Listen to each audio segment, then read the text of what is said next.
രാജ്കുമാർ പെരിയസ്വാമി സംവിധാനം ചെയ്ത അമരൻ എന്ന ശിവകാർത്തികേയൻ ചിത്രം തിയേറ്ററുകളിൽ നിറഞ്ഞ സദസ്സിൽ പ്രദർശനം തുടർന്നുകൊണ്ടിരിക്കുകയാണല്ലോ.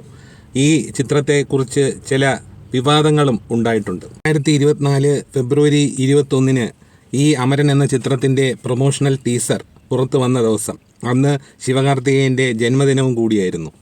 അന്ന് തമിഴക മക്കൾ ജനനായക കച്ചി എന്ന് പറയുന്ന ഒരു സംഘടന അംഗങ്ങൾ തമിഴ്നാട്ടിലെ തിരുനെൽവേലി, കൂടല്ലൂർ തുടങ്ങിയ സ്ഥലങ്ങളിൽ ഒരു പ്രതിഷേധം സംഘടിപ്പിക്കുകയുണ്ടായി. അവരുടെ പ്രതിഷേധം സംഘടിപ്പിക്കുന്നതിനൊപ്പം അവരുടെ ആവശ്യം ഈ ചിത്രത്തിൽ മുസ്ലിം സമുദായത്തെ അപകീർത്തിപ്പെടുത്തുന്ന തരത്തിലുള്ള കാര്യങ്ങളുണ്ട് എന്നുള്ളതായിരുന്നു അവർ അന്ന് ചൂണ്ടിക്കാണിച്ച വിഷയം.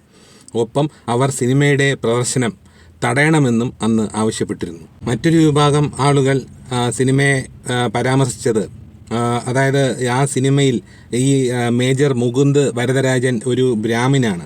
യഥാർത്ഥത്തിൽ ഒരാളുടെ ഒരു റിയൽ സ്റ്റോറിയാണല്ലോ, അപ്പോൾ അദ്ദേഹം ഒരു ബ്രാഹ്മിനാണ്.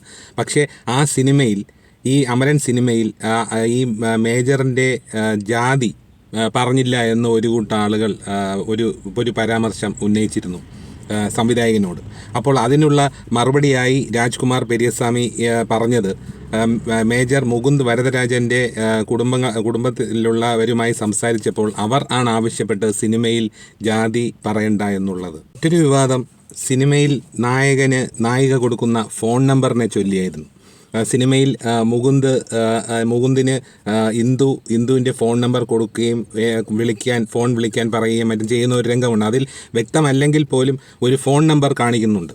അത് സിനിമ കണ്ടപ്പോൾ ഞാനും ശ്രദ്ധിച്ചൊരു കാര്യമാണ്. അപ്പോൾ ഈ ഫോൺ നമ്പർ മറ്റൊരു വ്യക്തിയുടേതായിരുന്നു.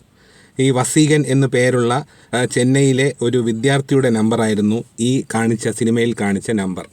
ഈ നമ്പറിലേക്ക് ധാരാളം കോളുകൾ വരുവാൻ തുടങ്ങി. അപ്പോൾ അത് നോർമലി ഈ കോൾ വരുന്ന വ്യക്തിക്ക് ഒരു ബുദ്ധിമുട്ടായി മാറുമല്ലോ.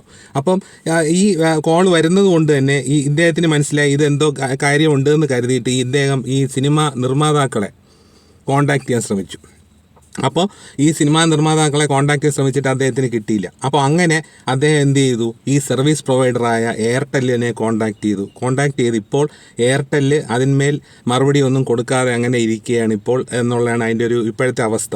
അതുപോലെ മറ്റൊരു കാര്യം, ഇപ്പോൾ അതിനെ തുടർന്ന് കുറച്ച് ദിവസങ്ങൾക്ക് ശേഷം ഈ വസീകൻ എന്ന വിദ്യാർത്ഥി, കോളേജ് വിദ്യാർത്ഥി ആയിരിക്കാം ഒരു പക്ഷേ, വസീകൻ ഈ സിനിമാ നിർമ്മാതാക്കളോട് തനിക്കുണ്ടായ ഈ ബുദ്ധിമുട്ടിന് നഷ്ടപരിഹാരമായി ഏകദേശം 1 കോടി രൂപ നൽകണമെന്ന്, 1 കോടിയിലേറെ രൂപ നൽകണമെന്ന് ആവശ്യപ്പെട്ട് നിയമ നടപടിയുമായി മുന്നോട്ട് പോവുകയാണ് എന്നുള്ളതാണ് മറ്റൊരു കാര്യം.